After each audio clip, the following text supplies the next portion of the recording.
All right, today we're going to dive into a topic that, let's be honest, pretty much all of us have strong feelings about: how we measure learning. We're going to look at this huge shift that's happening in education, a move away from those old school, high stress exams to a system that's actually built for the world we live in now. So let's get right into it.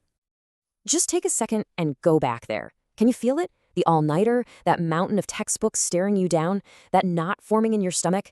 It's a feeling we all know, right? Exactly. That feeling that your entire future depended on how many facts and figures you could cram into your brain, only to have most of it vanish a week later? But what if it doesn't have to be like that for the next generation?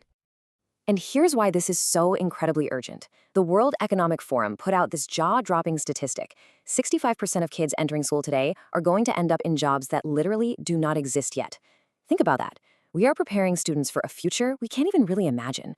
So the big question is, are our tests getting them ready for that kind of uncertainty? And that question gets right to the heart of the problem.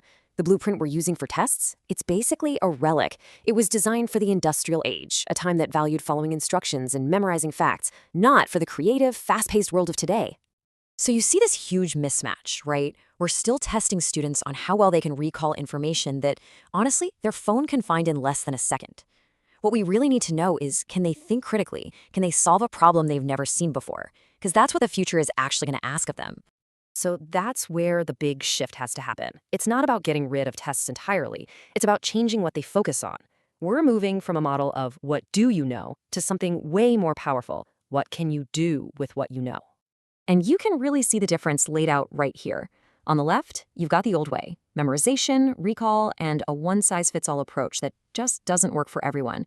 And on the right, well, that's the future: critical thinking, problem solving, and learning that's actually personalized to the student. It's a completely different philosophy. Okay, so what does this new way of thinking actually look like in a real classroom? Well, some amazing educators and schools are already using a whole new toolkit.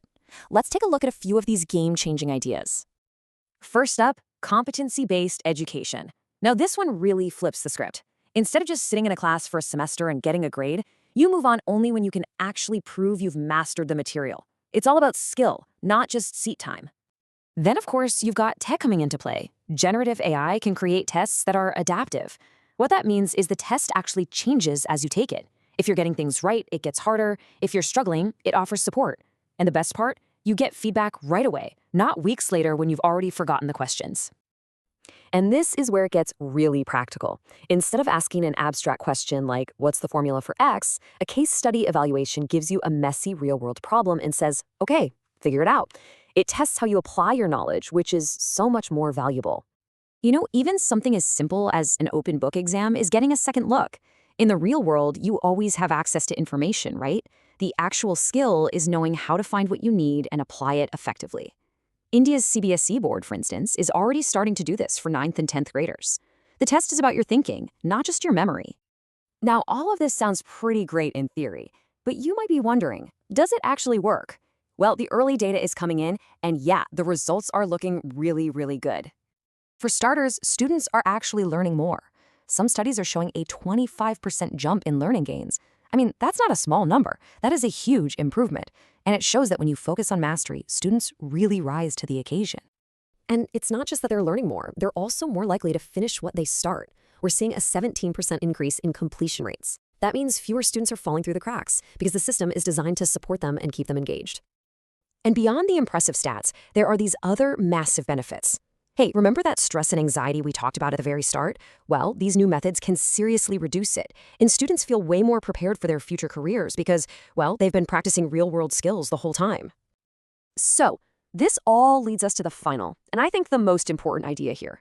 This whole movement isn't just about trading one kind of test for another. It's about completely rethinking the entire point of assessment in the first place. This quote just says it all, doesn't it?